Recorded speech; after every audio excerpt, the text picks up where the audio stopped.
Bonjour à tous et à toutes. Aujourd'hui, on accueille pour cette interview Valériane qui est sur YouTube sous le nom de Ciel éclairé. Alors Valériane, est-ce que tu veux plus te présenter et expliquer en quoi s'agit ta chaîne YouTube? Bonjour Chantal, merci beaucoup de me recevoir sur ta chaîne. Ça me fait vraiment plaisir de faire cette interview avec toi. Donc moi je m'appelle Valériane et je suis astrologue. Le nom de mon activité c'est Ciel éclairé et j'ai une chaîne YouTube où je publie plutôt régulièrement des vidéos toujours en lien avec l'astrologie. Et alors, ce que je fais aussi, au-delà de mes vidéos, c'est que je propose des interprétations de profils astrologiques, qu'on appelle aussi des thèmes astro. Il y a plusieurs types d'interprétations qui sont proposées, et pour en savoir plus par rapport à ça, il suffit de me contacter, soit par mail, donc à cieléclairé.contact@gmail.com. Je pense de toute façon que tu auras mis, Chantal, les informations dans la description de la vidéo. Et sinon, il y a aussi moyen de me contacter via Messenger, donc à ciel éclairé également. Merci à toi Valériane pour cette introduction et cette présentation. Alors évidemment, je vais mettre toutes les informations sous ma vidéo concernant la chaîne YouTube, vous la retrouverez. Et aussi si vous voulez la contacter pour faire un thème astrologique avec elle. Valériane, je vais te poser plusieurs questions. Voici ma première question. Comment as-tu commencé à t'intéresser à l'astrologie? Alors, c'est une question à laquelle j'ai souvent un peu de mal à répondre parce que ce n'est pas très clair, même pour moi. C'est-à-dire que j'ai l'impression que, je me suis toujours intéressée à l'astrologie. Je me souviens, que quand j'étais petite, que j'avais peut-être, 8 ou 9 ans, je m'intéressais, déjà en tout cas aux signes du zodiaque. Je les connaissais, je connaissais quelques caractéristiques pour certains d'entre eux, mais plus spécifiquement, plus concrètement, il y a aussi mon grand-père maternel qui a joué un rôle dans ma découverte de l'astrologie, c'est-à-dire que lui-même s'y intéressait, et quand il a vu que ça m'intéressait aussi, il m'a offert plusieurs livres sur l'astrologie, dont un qu'il avait déjà, et je crois que ça a vraiment lancé cet apprentissage, cette découverte et cette passion surtout pour l'astrologie, même si voilà, comme je le dis, j'ai l'impression qu'en tout cas cette passion et cette grande curiosité pour l'astrologie, c'est quelque chose qui a toujours, d'une certaine façon, fait partie de moi. C'est intéressant ce que tu dis car moi-même j'ai mon grand-père paternel qui m'a transmis sa passion pour l'aquarelle, la peinture et en matière générale l'art. C'est quelque chose qui est encouragé par la plupart, je pense, pas tout le temps l'art, mais pour l'occulte, je trouve qu'il y a comme un tabou et même entre familles, je pense que c'est pas quelque chose qu'on veut. Par exemple, le parent ne veut pas forcément que le grand-père transmette une science d'astrologie à son enfant. Peut-être si la personne est plutôt fermée à ça, il y a quand même des tabous assez importants et je trouve donc que c'est génial que ton grand-père et ta famille étaient déjà assez ouverts à ça. Merci, oui, c'est vrai que je trouve que j'ai eu beaucoup de chance par rapport à ça, et effectivement dans ma famille, de manière générale, tout ce qui est ésotérique est effectivement accepté, ou en tout cas il n'y a pas, comme tu dis, de tabou, alors que pourtant, ça arrive assez souvent, je pense aussi. Et juste pour, l'anecdote, c'est marrant parce que mon grand-père maternel m'a aussi transmis son goût pour, l'art, et en particulier pour l'aquarelle. Je trouve que les liens sont marrants ici. As-tu exploré d'autres domaines dans l'ésotérisme et pourquoi l'astrologie a attiré toute ton attention? Oui, j'ai l'impression que j'ai exploré quand même beaucoup de domaines ou de sujets en lien avec l'ésotérisme ou encore la spiritualité, même si je sais que voilà, ça ne veut pas dire évidemment la même chose. Mais je trouve qu'on peut résumer ça d'une certaine façon, comme tu le dis parfois Chantal, par l'appellation le monde de l'invisible. Ça me parle assez bien comme ça, même si évidemment ça n'a pas moins de réalité selon moi que d'autres choses peut-être plus concrètes. Mais donc par exemple un domaine qui m'a beaucoup intéressée et qui m'intéresse toujours énormément et qui fait vraiment partie presque de qui je suis ou en tout cas de comment je fonctionne, c'est, le monde des rêves. J'ai toujours trouvé ça super intéressant. Déjà quand j'étais petite, je me souvenais de mes rêves, je faisais aussi des rêves lucides pour ceux qui connaissent, ça m'a beaucoup intéressée aussi.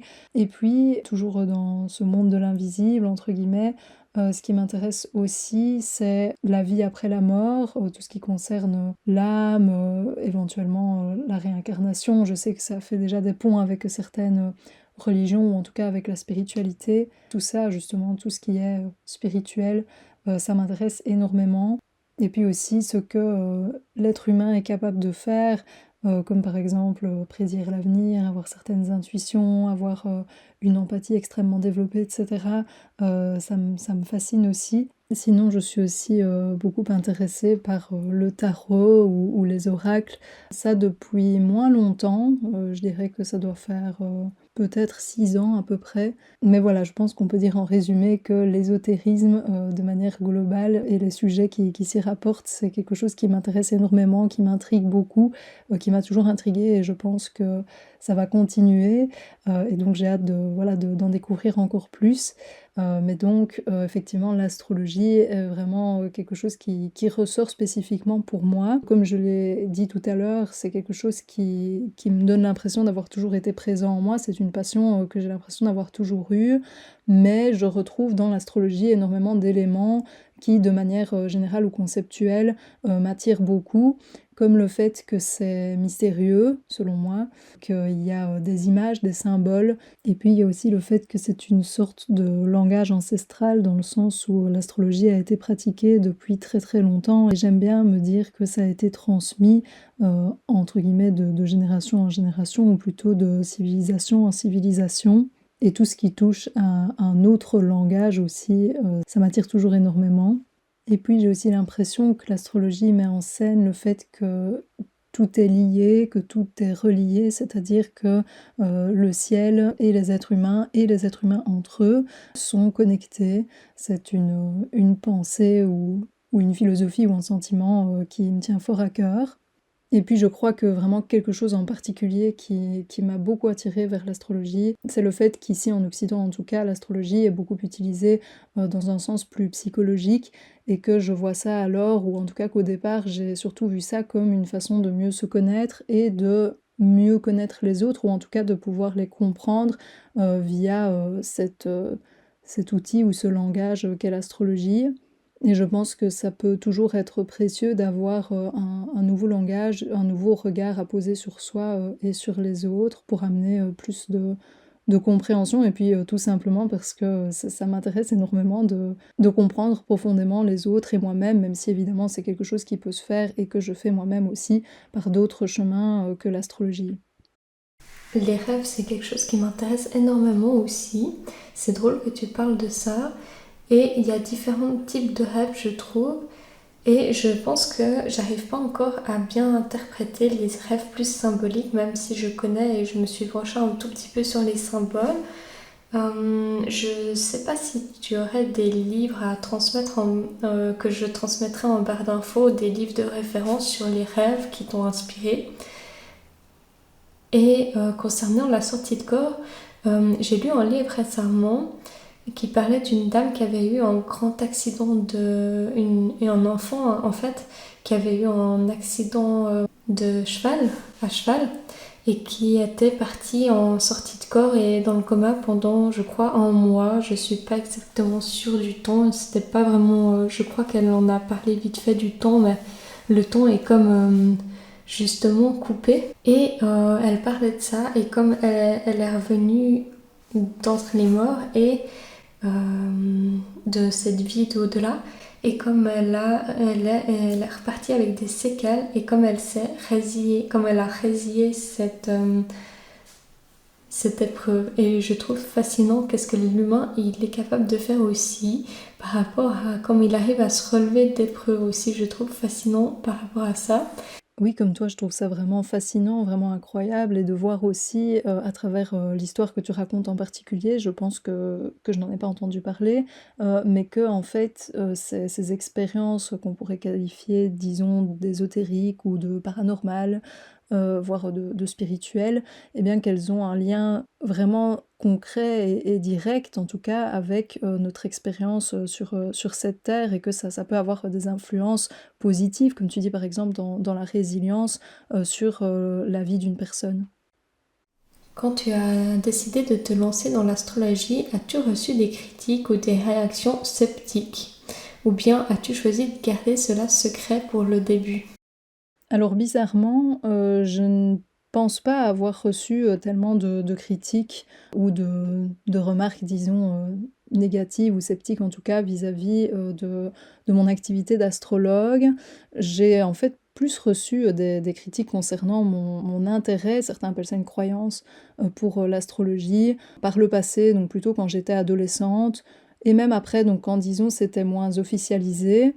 Je pense qu'il y a encore pas mal, de gens qui ne connaissent pas beaucoup au final l'astrologie et qui jugent assez vite, comme pour beaucoup d'autres sujets d'ailleurs, et qui alors, pensent qu'une personne qui s'intéresse à ça est stupide ou, cherche à catégoriser les gens, à les enfermer dans des cases. Or, ce n'est pas du tout ma vision de l'astrologie et donc je crois que c'est plutôt au départ ces critiques-là, ces remarques-là ou ces jugements d'autres personnes qui ont pu faire que, j'étais très discrète sur, ma passion pour l'astrologie et puis quand, j'ai décidé d'en faire, une activité professionnelle, là par contre j'ai j'ai enlevé, la discrétion. C'était nécessaire pour que mon travail puisse se faire aussi, que certaines personnes puissent entendre parler de ce que je faisais et donc, à partir de là, j'ai plus eu des réactions curieuses, donc des personnes qui me demandaient, de quoi il s'agissait ou pourquoi ça m'intéressait et cetera. Alors évidemment, oui, il y a quand même, parfois encore des enfin pour moi c'est une évidence, mais voilà, il se trouve en tout cas qu'il y a encore parfois des personnes qui me regardent d'un drôle d'œil, ou qui ont quelques commentaires, peu sympathiques, quand je dis que je suis astrologue, mais ce n'est pas heureusement ce n'est pas la majorité de mon expérience par rapport à ça. Oui, effectivement, je pense qu'avant on avait moins accès à l'astrologie que maintenant où il y a beaucoup d'informations qui circulent quand même.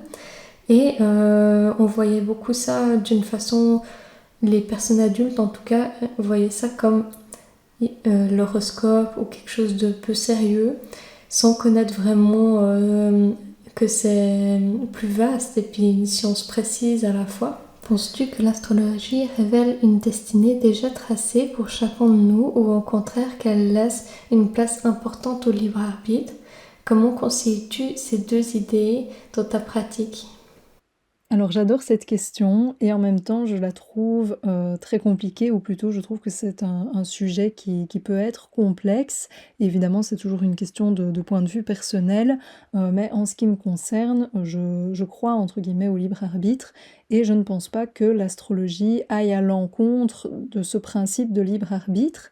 C'est-à-dire que même si, certains utilisent l'astrologie pour faire des prédictions, ça reste quelque chose qui n'est pas non plus une prévision.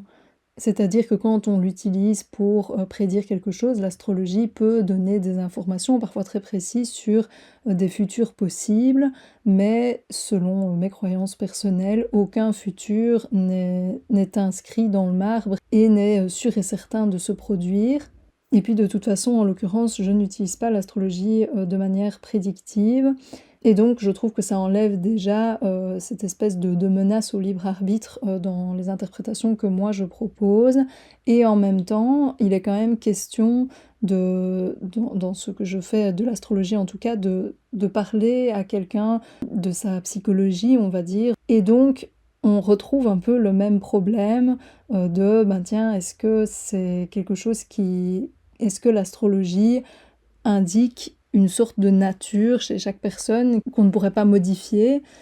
Et de nouveau, je pense que non, c'est-à-dire que selon moi, le thème astral, le profil astrologique, comme je l'appelle parfois, il montre des tendances, il montre, des éléments, des énergies, qui peuvent être, très très précises, très spécifiques, mais on peut les vivre de plein de façons différentes, c'est-à-dire que selon moi, le thème astral, il montre des mouvements internes, il montre des ressentis, et alors ces mouvements internes peuvent se manifester par des événements externes et où ces ressentis peuvent être, on va dire, causés par des événements, comme je le dis, donc par des manifestations externes qui sont alors, entre guillemets, aléatoires.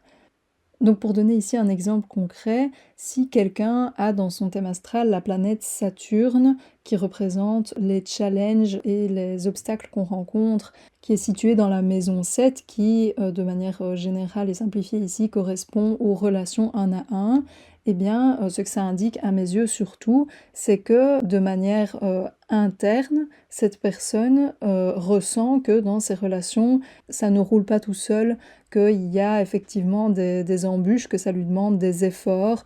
Il peut aussi y avoir un pessimisme par rapport aux relations que cette personne ressent, mais ça peut se manifester de plein de façons différentes, comme par exemple le fait de se retrouver dans des relations avec des personnes qui elles-mêmes vivent beaucoup de difficultés dans leur vie, ou alors d'avoir du mal tout simplement à trouver un partenaire et de rencontrer beaucoup d'exigences dans ce domaine-là. De nouveau, je n'entre pas dans le détail ici, mais je crois que ça montre bien ce que j'essaye d'expliquer. Et alors forcément, je pense que cette vision, cette perception des choses que j'ai se reflète dans ma pratique, dans le sens où je ne vais donc pas chercher à présenter à la personne des hypothèses de ce qui pourrait lui arriver, je vais plutôt parler de quelque chose qui est presque intemporel, et puis je vais plutôt parler de comment ça peut être ressenti par elle, sachant que je pense que ça donne beaucoup plus d'autonomie et de pouvoir personnel à chaque personne de regarder à l'intérieur de soi plutôt que de se concentrer sur ce qui serait déjà arrivé ou qui arriverait dans un futur plus ou moins proche. Alors ça ne veut pas dire que je ne donne pas d'exemple de comment ça pourrait se manifester dans un sens événementiel, on va dire, mais ce n'est jamais là-dedans que je trouve le plus grand sens et la plus grande utilité dans ma pratique. Question qui me tenait aussi à cœur et ça me rassure beaucoup que tu y répondes. Chacun a sa propre version de si on a plus ou moins de libre arbitre et de, si on veut, d'une destinée. Et c'est très drôle que tu prennes comme exemple Saturne en maison 7 et j'ai vérifié justement et ça me disait quelque chose et j'ai fait effectivement Saturne en maison 7 et ça m'éclaire beaucoup déjà. Ah, c'est génial! Bah, décidément, il y a beaucoup de coïncidences, on va dire, dans cette interview. Je suis contente que ça ait pu t'apporter, déjà, quelques éclaircissements et pour rajouter à la coïncidence, il se trouve justement que moi aussi, j'ai Saturne dans la maison 7, donc voilà, il faut croire qu'il y a des liens comme ça insoupçonnés, entre toi et moi. Que tu aies aussi Saturne en maison 7, c'est trop drôle. Mais c'est moins drôle de le vivre, peut-être. Par rapport à que ça ne soit pas gravé dans le marbre, ça me rassure aussi. Et j'avais envoyé à un astrologue mon thème qui m'avait prédit le jour de ma fête des choses un peu avec soit un certain tact, mais pas complètement, dans le sens où il était assez direct et je trouve que tu as une certaine douceur. En fait, c'est comme un thérapeute qui accompagne ses patients ou ses clients, qu'on va pas les dérouter complètement, on va leur prendre par la main et leur expliquer le positif et le négatif en douceur. Et je pense que ça, tu as très bien pour pouvoir interpréter les thèmes en plus de ton intuition et de ton savoir-faire. Je pense que c'est des grandes qualités qu'un astrologue il devrait avoir en fait, c'est de pouvoir avoir des pincettes pour comment dire les choses. Merci beaucoup, ce que tu dis, ça me touche vraiment. Je suis contente que tu perçoives ces qualités dans ce que je raconte ici. Et en tout cas, je te rejoins dans le fait que ça me semble être important, comme tu dis, de pouvoir accompagner aussi la personne dans ce qu'on dit et de penser aussi à comment ça peut être reçu par l'autre, même si bien sûr on ne peut pas avoir de prise totale là-dessus. En tout cas, je suis désolée pour toi que tu aies reçu une fois une interprétation qui a été apparemment assez enfin, en tout cas trop direct pour toi et puis je pense que la dimension prédictive peut aussi, jouer là-dessus. Mais donc oui, je crois qu'amener les choses avec, comme tu dis, plus de tact, ça peut peut-être éviter ce genre d'expérience. Et autre chose aussi qui, selon moi, est fort en lien avec cette idée de libre arbitre, c'est le fait que quand, j'interprète un thème astral, justement, je l'interprète, je ne l'analyse pas, c'est-à-dire que je garde toujours bien à l'esprit et je le fais savoir, à la personne que ce n'est que mon point de vue, mon regard sur son thème astral. Alors bien sûr, c'est basé sur des connaissances, des compétences astrologiques en lien avec cette théorie, on va dire, mais c'est aussi évidemment influencé par mon intuition et par d'autres choses dont je n'ai pas forcément conscience. Et donc, je ne prétends pas que ce que je dis soit inscrit dans le marbre et que ça soit la seule réalité possible, évidemment. Et donc je pense que là-dedans aussi, il y a beaucoup de liberté et de libre arbitre qui est possible quand on voit l'astrologie comme quelque chose qui n'est pas uniquement rationnel, on va dire, donc fondé sur des principes théoriques, mais qui va aussi dépendre de la subjectivité, on pourrait dire aussi selon moi de l'intuition de la personne qui réalise justement la lecture du thème astral. Peux-tu nous expliquer en termes simples ce que l'analyse astrologique peut apporter aux gens dans leur vie quotidienne? Alors je pense que tout va dépendre aussi de l'interprétation en elle-même et de quel était l'objectif de cette analyse astrologique. Mais dans mon cas en tout cas, je pense que ça peut apporter aux gens, dans leur vie quotidienne, une certaine lucidité, une prise de distance et en même temps plus de compassion vis-à-vis de soi et puis éventuellement des autres. Une certaine lucidité et une prise de distance, c'est-à-dire que lire ce qu'on traverse au quotidien à travers l'astrologie, je trouve que ça permet de prendre de la hauteur et ça nous donne d'autres outils aussi pour répondre à ces événements et surtout être conscient de ce qui se passe à l'intérieur de nous. Et concernant la dimension de compassion envers soi-même, c'est parce que je pense que à travers une interprétation astrologique, on peut se sentir compris, entendu et avoir recevoir une vision, un regard qui est porté sur nous, qui n'est pas jugeant et qui est aussi holistique. Et je crois que ça, c'est quelque chose qui peut nous encourager à faire preuve de tolérance, mais surtout d'amour et de compassion, comme je le disais, envers nous-mêmes au quotidien. Et puis une fois qu'on est capable de faire preuve de compassion et d'amour envers soi, je pense que c'est plus facile de comprendre que ce sont des mécanismes, des fonctionnements qui peuvent aussi apparaître chez les autres et qui peuvent expliquer qu'ils aient telle ou telle attitude. En tout cas, ça donne envie de faire son thème avec toi. Comment décrirais-tu ton approche personnelle de l'astrologie? Utilises-tu des méthodes spécifiques? Et si oui, laquelle? Déjà, une première chose qui me semble importante à préciser et que j'aurais même pu dire il y a un petit temps de ça, c'est que je ne rencontre pas les personnes dont je fais l'interprétation. C'est-à-dire qu'avant de faire l'interprétation de quelqu'un, tout ce que j'ai comme échange avec la personne, c'est un ou plusieurs mails où la personne, en somme, me dit quel genre d'interprétation elle souhaite et me donne ses informations de naissance. Et puis alors, tout le processus d'interprétation se fait dans la solitude, enfin juste moi avec moi-même. Et donc à partir de là, je pense que je peux qualifier mon approche de réceptive et sensible. Ce que j'entends par là, c'est que quand je suis face au thème astral de la personne, et donc que je me sers de l'astrologie évidemment pour le lire, je ne me sers pas que de mes connaissances et disons compétences astrologiques plutôt liées donc à de la théorie ou à des observations évidemment que j'ai pu faire tout au long de ma pratique de l'astrologie. Je me sers aussi de quelque chose de beaucoup plus subjectif, sensible, c'est-à-dire de ce qu'on pourrait appeler un sixième sens, l'intuition et l'empathie, une sorte de mélange de tout ça. Et donc, en plus d'utiliser de manière plus rationnelle, plus pragmatique, disons, mes connaissances astrologiques, je me sers aussi, en observant, en regardant vraiment le dessin du thème astral de la personne, de quelque chose d'un peu plus mystérieux ou inexplicable, je ne pense pas, mais de moins concret, de moins rationnel. C'est pour ça que je parle d'approche sensible. Donc j'ai vraiment l'impression d'écouter, d'être ouverte et d'attendre, disons, que le thème astral de la personne me parle Et souvent, ce que ça me donne comme impression, c'est d'être à la place de la personne. Et donc, ça me permet évidemment, enfin je pense, de me guider aussi dans l'interprétation. Que voudrais-tu dire aux débutants en astrologie? Y a-t-il des ressources, des livres ou des sites que tu recommanderais? Une première chose que j'aimerais bien dire, aux débutants, c'est que comme je l'ai déjà dit parfois sur ma chaîne dans certaines vidéos, je pense qu'on peut vite, être malheureusement dépassé par toutes les informations qui existent concernant l'astrologie et qui sont effectivement propres au côté théorique de l'astrologie.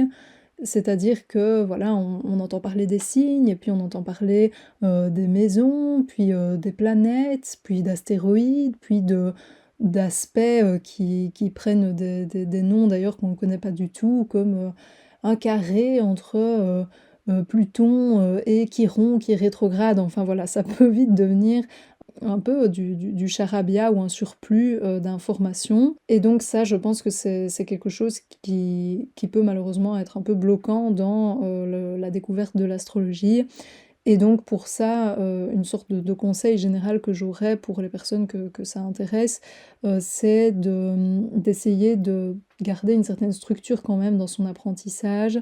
Et juste pour le dire en 2 mots, de d'abord se concentrer éventuellement donc sur les signes, leur signification, puis ensuite, sur, les planètes ou sur, les maisons, puis sur les relations entre, les planètes, les signes.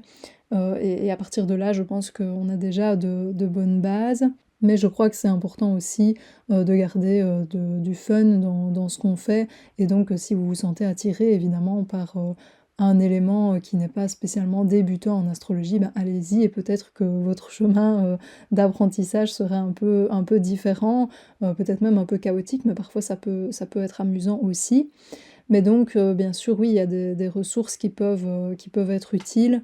Alors, je n'ai pas trop l'habitude de faire ça, mais justement, en fait, moi-même, quand, j'ai appris, l'astrologie, je l'ai fait beaucoup à travers des vidéos sur YouTube, mais uniquement en anglais. J'ai trouvé à l'époque qu'il n'y avait vraiment pas beaucoup, de chaînes YouTube, francophones qui permettaient de manière quand même, structurée, d'apprendre l'astrologie. J'en voyais certaines où il y avait des informations mais qui étaient déjà avancées ou alors qui ne permettaient pas de soi-même refaire le chemin mental entre guillemets qui permet d'arriver à ces conclusions. Or moi j'aime bien comprendre les choses par moi-même et donc pour les personnes qui voudraient apprendre l'astrologie en autonomie comme moi je l'avais fait à travers des vidéos, au niveau francophone comme je dis, sincèrement à part moi, là à l'heure actuelle je n'ai pas de connaissance d'autres chaînes YouTube qui permet ça, mais je ne regarde plus trop pour ne pas être influencée.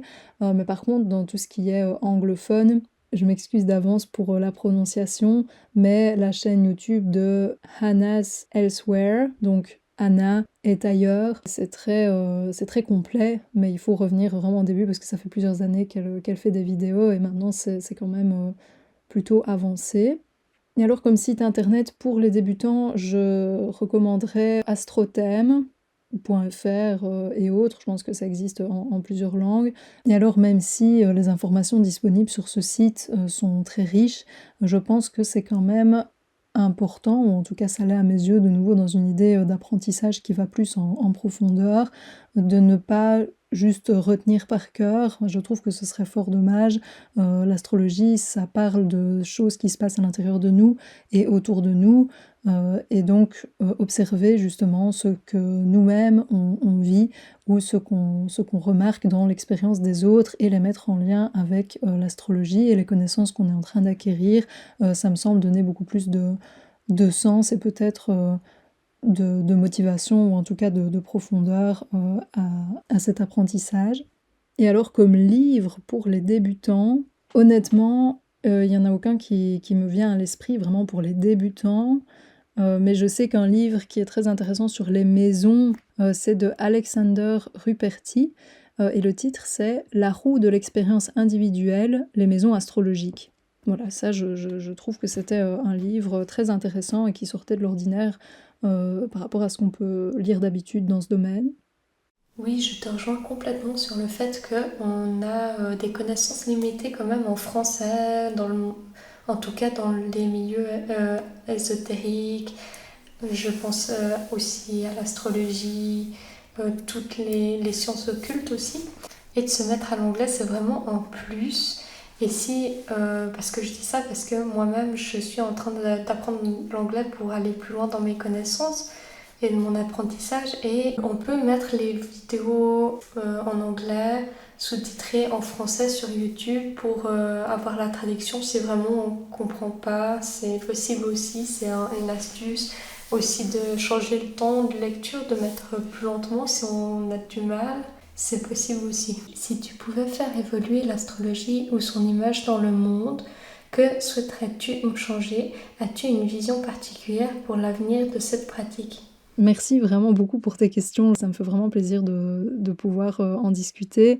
Mais donc, en fait, comme pour beaucoup, beaucoup d'autres choses, ça me ferait plaisir, enfin, je trouverais ça bénéfique qu'il y ait moins de jugements portés sur l'astrologie sans pour autant la connaître.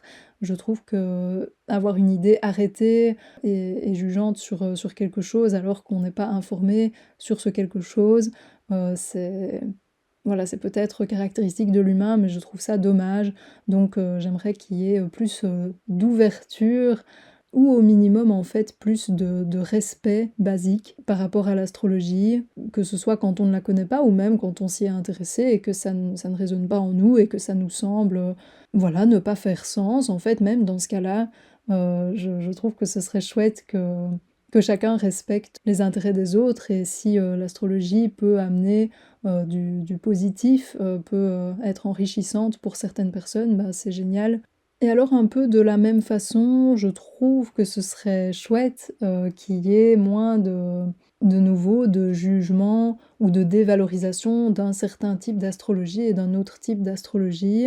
Par exemple, même si je n'utilise pas l'astrologie de manière prédictive, je ne me dis pas pour autant que les personnes qui le font ont de mauvaises intentions ou font quelque chose de stupide et ainsi de suite. Et alors concernant l'avenir de la pratique de l'astrologie, j'ai déjà entendu pas mal de personnes dans le domaine dire que l'astrologie allait devenir de plus en plus répandue, de plus en plus pratiquée ou connue par les gens, pas que par les astrologues, entre guillemets. Évidemment, moi c'est quelque chose que j'aime beaucoup et qui me parle et qui me semble pouvoir être enrichissant, mais en même temps, je sais que ça peut aussi avoir comme pour tout, ça peut aussi être utilisé d'une façon qui n'est pas du tout enrichissante, qui est limitante et ainsi de suite. Y a-t-il des concepts astrologiques souvent mal interprétés ou incompris selon toi?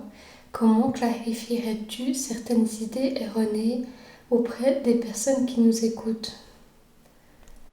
De manière globale, ce qui ressort souvent et qui est vraiment erroné et incompris, c'est quand on croit que l'astrologie se résume aux signes du zodiaque et que bah, chaque personne est un des signes du zodiaque et c'est tout. Parce qu'en fait, bon, si vous avez écouté jusqu'ici, je pense que vous l'aurez compris, mais en astrologie, chaque personne est influencée par tous les signes du zodiaque et aussi par des planètes, et tout ça en fonction de son lieu de naissance, de sa date de naissance et de son heure de naissance. Donc ça, je pense que c'est quelque chose de très important quand on commence à s'intéresser à l'astrologie, de déjà découvrir que ça ne se limite pas aux signes du zodiaque. Oui, on revient toujours au non-jugement, que ça serait hyper agréable que certaines pratiques ne soient pas jugées. C'est le propre de l'être humain de critiquer, etc. C'est hyper épuisant. Y a-t-il des livres ou des fictions ou des films qui parlent d'astrologie et qui t'ont particulièrement plu que tu recommanderais? Alors oui, il y en a un seul. Je pense que dans les films, il n'y a rien, je vais y repenser juste après, mais en tout cas, en ce qui concerne les livres, on parle d'astrologie dans L'Oracle della Luna de Frédéric Lenoir.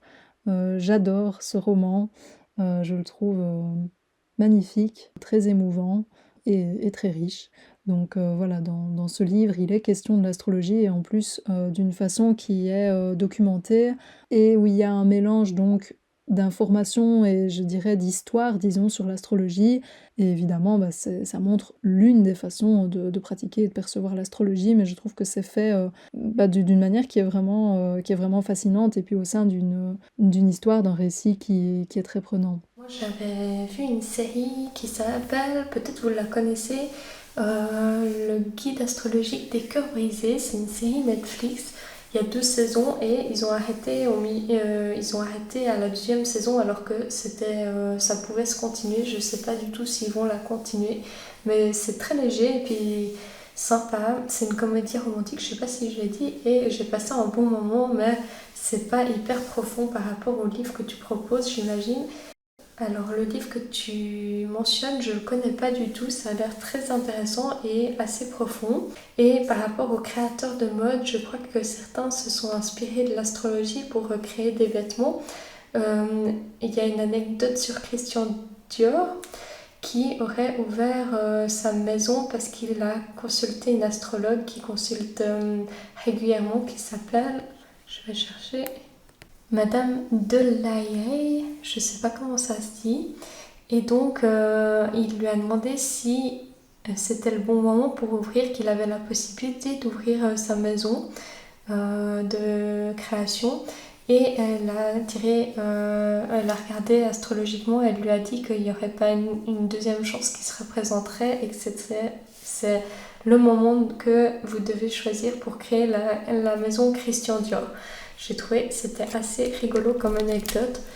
Ah, c'est génial, je connaissais pas du tout cette anecdote à propos de Christian Dior et dans un sens, ça ne m'étonne pas tant que ça parce que j'ai déjà entendu parler de pas mal de personnes, on va dire, influentes qui en fait avaient, une fois ou plusieurs fois dans leur vie, recours à l'avis ou au conseil en tout cas d'astrologues et d'ailleurs, par le passé, c'était aussi quelque chose qui se faisait pour les rois. Quand je dis par le passé, c'est vraiment il y a plusieurs siècles. Et pour ce qui est de la série Netflix dont tu parlais, pour être honnête, j'avais vu passer enfin voilà, cette série et je ne l'ai pas regardée parce que j'avais peur que ça m'énerve en étant justement trop caricatural. Même si je peux rire avec des stéréotypes concernant l'astrologie, mais j'avais pas l'impression que ça le prenait forcément comme ça. Et donc voilà, je vais peut-être du coup essayer de donner une chance à la série puisque tu l'as trouvée chouette. Et puis parfois ça fait du bien aussi de regarder quelque chose qui est plus léger et qui est moins dans le sérieux. Mais c'est vrai que le livre que je mentionnais est dans un autre style, on va dire. Mais voilà, si tu le lis, j'espère qu'il te plaira. Qu'est-ce qui a déclenché l'envie de te lancer sur YouTube et qu'est-ce qui t'a aidé à le faire? Une première chose, c'est que je consomme entre guillemets beaucoup de vidéos YouTube. C'est quelque chose que j'aime beaucoup. J'ai une certaine sensibilité esthétique. Enfin, j'aime bien voir des vidéos dont le montage, le tournage ont quelque chose qui m'intrigue, qui m'intéresse, qui me plaise.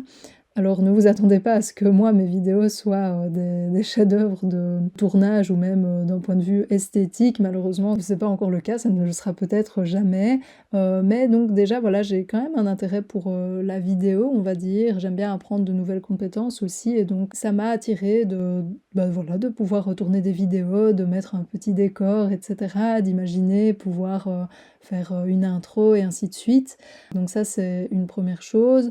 Autre chose aussi, c'est que j'aime beaucoup parler de l'astrologie et que jusqu'à avoir ma chaîne YouTube, je n'avais pas beaucoup d'occasions ou de lieux dédiés, on va dire, pour m'exprimer sur le sujet. Et donc YouTube m'a semblé être une façon amusante de le faire. Et puis j'avais envie honnêtement d'apporter à des personnes qui ne parleraient que le français une chaîne YouTube qui parle de l'astrologie de manière plus approfondie tout en étant quand même pédagogique et qu'on peut suivre. Et ce qui m'a aidé à me lancer sur YouTube, ça n'a pas été facile parce que je ne suis pas forcément encore toujours à l'aise, bon ça va beaucoup mieux évidemment, mais avec le fait d'exprimer publiquement ma passion pour l'astrologie, mon intérêt pour entre guillemets ce genre de sujet justement dans le domaine du monde de l'invisible.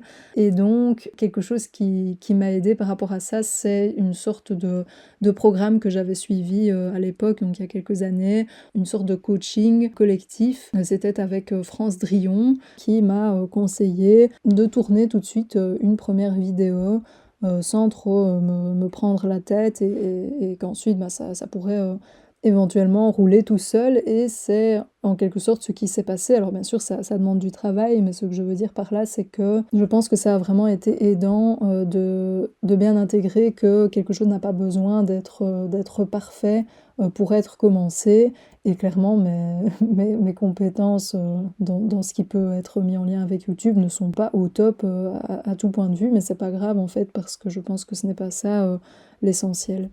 Je suis une grande consommatrice aussi de vidéos sur YouTube. Je pense que c'est normal qu'on passe beaucoup de temps à regarder des vidéos parce que c'est quelque chose qui nous passionne. Et je trouve génial le parcours que tu as eu par rapport à le fait que tu t'es lancé avec ta première vidéo. Au final, tu as laissé de côté tes pensées et tu t'es juste dit que tu allais le faire. Et c'est comme ça que ça a engendré toute une série et toute une chaîne YouTube, en fait, toute une série de vidéos par la suite. Et ça, je trouve que c'est super et c'est souvent avec des petits pas qu'on réussit à faire des grandes choses après. Merci à toi Valériane d'avoir accepté cette interview. Je trouve que tes réponses à mes questions sont hyper intéressantes et elles m'ont poussé à me questionner plus en profondeur sur mon thème.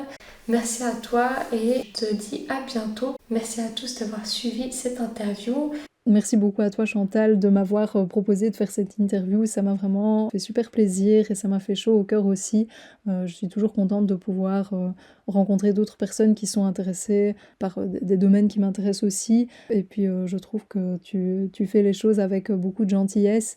Et puis toutes tes questions étaient vraiment intéressantes et originales, donc merci aussi pour ça. Et j'espère que notre enthousiasme pourra aussi être partagé par d'autres personnes.